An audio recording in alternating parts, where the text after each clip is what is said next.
ভগবান, এত জোরে বৃষ্টি, মনে হয় আকাশেরও মন গলে গেছে আমার অবস্থা দেখে। সেও কাঁদছে। আর এক ডাক্তারবাবু যার মন কখনো গলে না। কিন্তু এখান থেকে আমি যাব কি করে? তবে যাই হোক না কেন, আমি আর ডাক্তারবাবুর বাড়িতে ফিরে যেতে পারবো না। আমি নিজের চোখে এটা দেখতে পারবো না যে ডাক্তারবাবুর অন্য কারোর সাথে বিয়ে হচ্ছে। ঠিক আছে, আমি আজ রাত এই বাগানেই থেকে যাব, আর কাল সকাল হতে না হতেই এখান থেকে চলে যাব।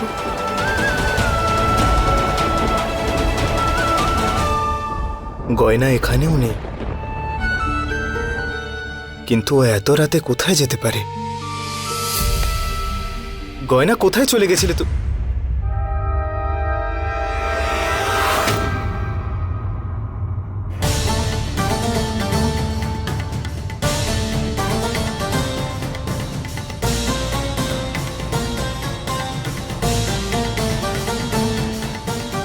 গয়নাকে খুঁজছিলি এখানে? না মা, আমি তো এমনিতেই এখানে। তুই আর কত মিথ্যে বলবি আয়ুষ্মান? আমি ভাবতেও পারছি না যে তুই এত বড় কথাটা আমার কাছে লুকোলি। তোর গয়নার সঙ্গে জোর করে বিয়ে হয়ে গেছে,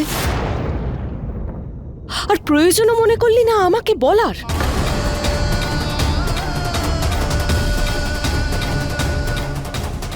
এটা কি করে করতে পারলি তুই? তোর কোনো ধারণা আছে যে তোর জন্য কতগুলো জীবন নষ্ট হতে পারে?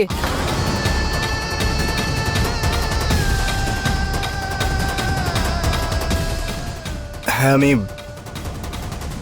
বলতে চেয়েছিলাম, কিন্তু সাহস করে উঠতে পারিনি। কিন্তু তুমি কিভাবে? দেখ আয়ুষ, আমি কিভাবে জানলাম, কবে জানলাম সেটা বড় প্রশ্ন নয়। এখন আমার কাছে যেটা বেশি প্রয়োজন সেটা হলো যা কিছু হয়ে যাক, তুই সারা জীবনের মতন গয়নার সঙ্গে যে তোর জোর করে বিয়ে হয়েছে সেটা ভুলে যাবি।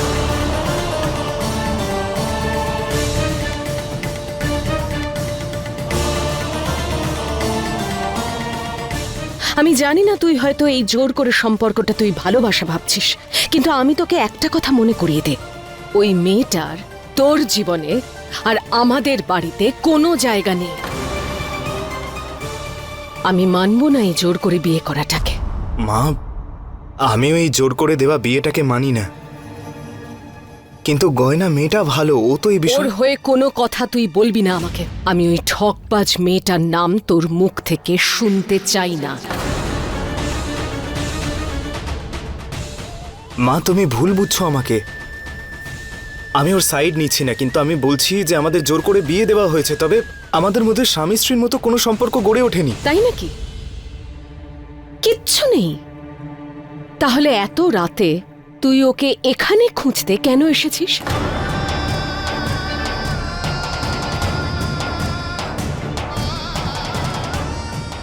আছে কোনো উত্তর? নেই তো? তাহলে ভালো করে আমার কথাটা শুনে নে। তোর সঙ্গে ওই গ্রামে যা কিছু হয়েছে সেটাকে দুঃস্বপ্ন ভেবে ভুলে যা। ভুলে যা যে তোর জোর করে বিয়ে হয়েছে। ভুলে যা ওই গয়নাকে, কারণ এই ধরনের বিয়ে সম্পর্ককে এমনভাবে খারাপ করে যা কোনোদিন ঠিক করা যায় না। আর আমি তোকে সেই ভুলটা করতে দেব না যেটা তোর বাবা।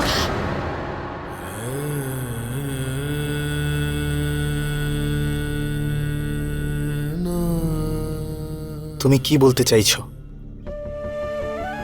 আমি শুধু এটুকুই বলতে চাইছি যে তোর বাবার জন্য আমাদের দুজনের মধ্যে কোনোদিন সুখের মুহূর্ত আসেইনি। আর সেই জন্য আমি তোকে এটা বলছি যে এই সম্পর্কে না তুই সুখী হবি, না গয়না কোনোদিন সুখী হবে। এই সম্পর্কটা শুধুই একটা ভুল, আর আমি তোকে এই ভুলটা করতে দেব না। চলে আয় আমার সাথে।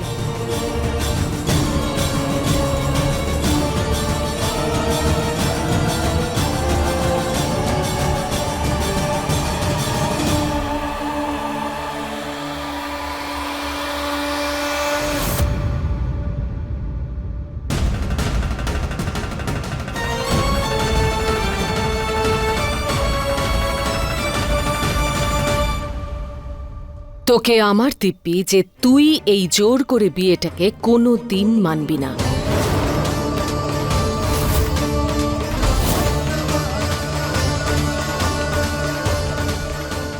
মা, এসব কি বলছো তুমি?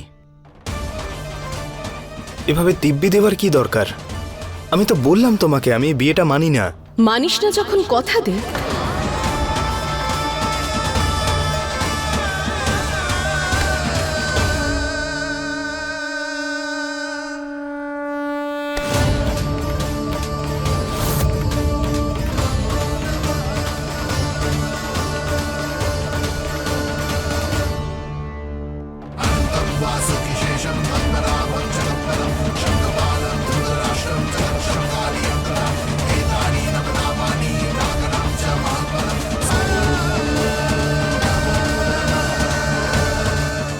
আমার মাথায় হাত রেখে তুই কথা দে যে এই বিয়েটা মানিস না।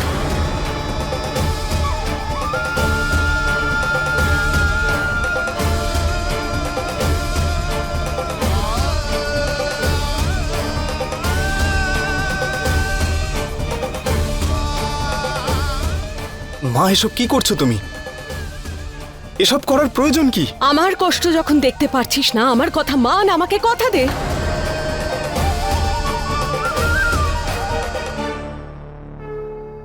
যে গয়নাকে তুই কোনোদিন নিজের স্ত্রী বলে স্বীকার করবি না, 3টে জীবনকে শেষ হতে দিবি না।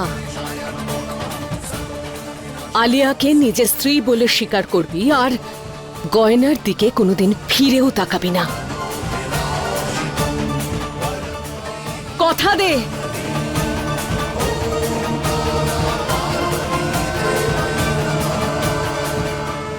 আমি কথা দিচ্ছি মা, তুমি যেমনটা চাইবে তেমনটাই হবে। তোমার মনে আঘাত লাগে এমন কোনো কাজ করব না আমি।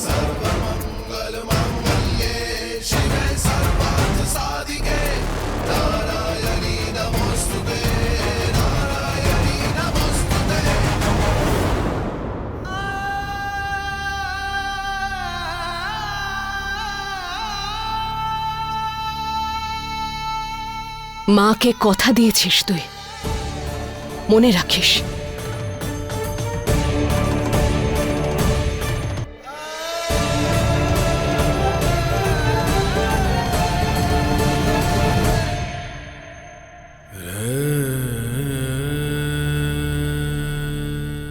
আমিও তো এটাই চাইতাম যেটা মা চাইছে।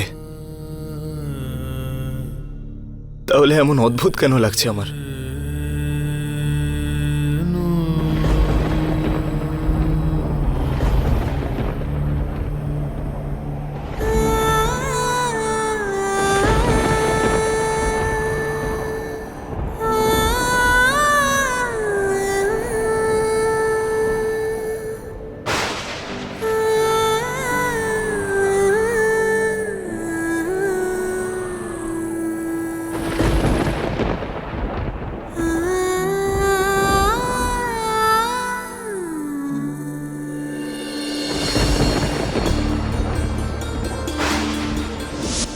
আমায় কথা দে যে জোর করে এই বিয়েটাকে তুই মানিস না। দে কথা। আমি কথা দিচ্ছি মা, তুমি যেমনটা চাইবে তেমনটাই হবে। তোমার মনে আঘাত লাগে এমন কোনো কাজ করব না আমি। আমি বুঝতেই পারছি না আমার সঙ্গে এসব কি হচ্ছে। মাকে কথা দেওয়ার সময় এরকম অদ্ভুত কেন লাগছিল আমার? এত খারাপ কেন লাগছিল? আরে আমার তো আনন্দ পাওয়া উচিত যে মন থেকে এত বড় বোঝা সরে গেছে আমার। কিন্তু যাই হোক, একবার গয়নার সঙ্গে কথা বলতেই হবে। পুরো বাড়িতে ওকে কোথাও দেখলাম না। তবে কি ওর গ্রামে ফিরে গেছে?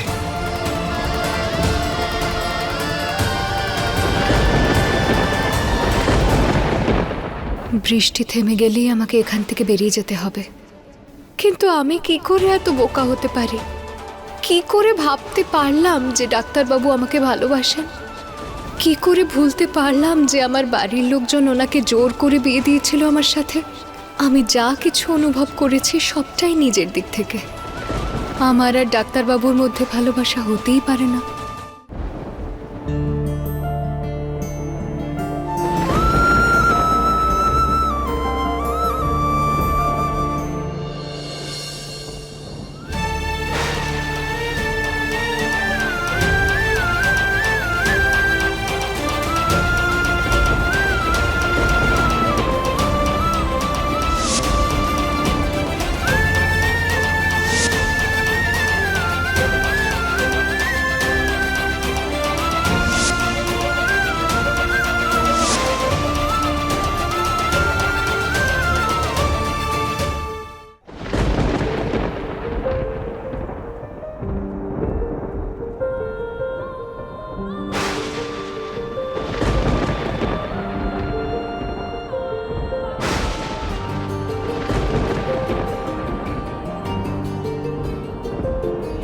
कैसे बहे गंगा सूरज के आंगन में, कैसे खिले धूप बरखा सावन में, कैसे मिले आसमां जमीन से, क्या करे शिकायत नसीब से। आग और पानी सा अपना किस्सा है, तू हमारी कहानी का आधा हिस्सा है। आग और पानी सा अपना किस्सा है, तू हमारी कहानी का आधा हिस्सा है।